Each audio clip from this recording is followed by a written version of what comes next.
Bugün dostumuz Ablacan'ın ödəyənin üçün bopduq və qız naxşımız Fatima'nın özünün lirik naxşılarını bizə orlab veriş üçün tayarlıq tutdu. Şoğlaşqa dostumuz Fatima hazır özünün ən yaxşı gördüğün lirik naxşılarını bizə hədiyyə qılmaqçı.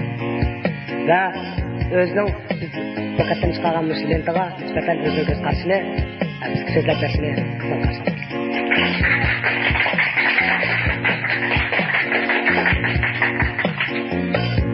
Rahmet.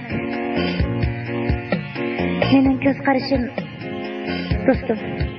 Dünyada derdi yok, gemi yok. İnsanlar mı var mıdır? Dert tatkanlar ömür boyu dert tartıp öter mi? Bu zaten neymiş için? Zaten neymiş için? Ben bu nakşlarını eğiç arkalık. Peşimden ötken sergiseşlerimini dostlarına tardım kılmakçıyım. Bana bu dintin çıkırışka şarayet yaratıp bergen dostum Ablacan'a ve bana özünün deyirik icadiyetlerini təqdim kılgan dostum Ömercan'a ve başka barlık dostlarga köptün köp rahmet etmekçiyim.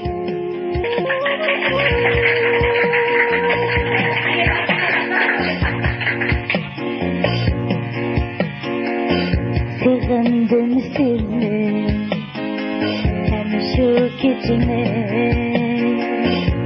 unuttum beni hem şu geceni unuttum beni hem şu geceni sevdayıma sarsanına şu gece sevganımı oylayım ona sersanıma sevdayıma senin her bir sözünü sevginime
Düştüm aydın gecemi Sizlerin Rabha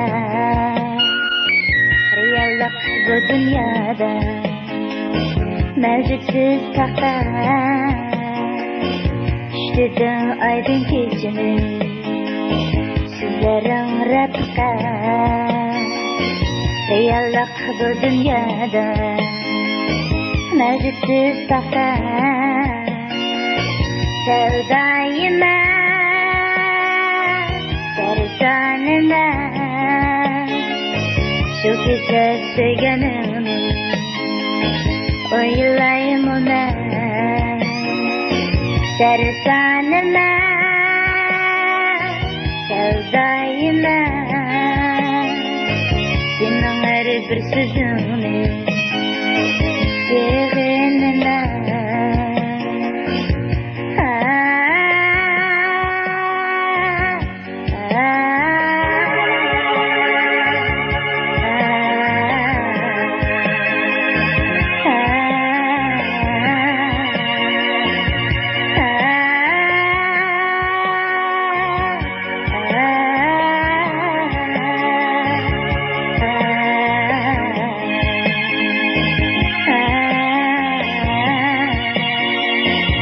yığılayım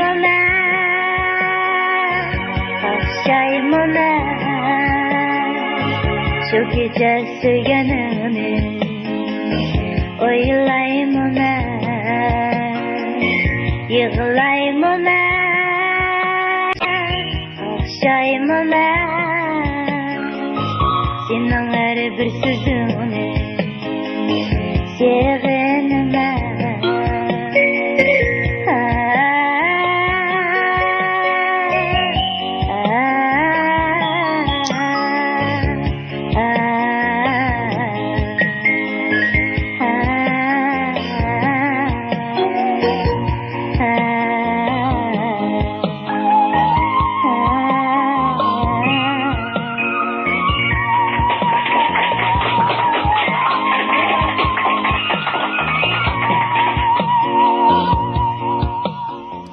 Efendim Tori.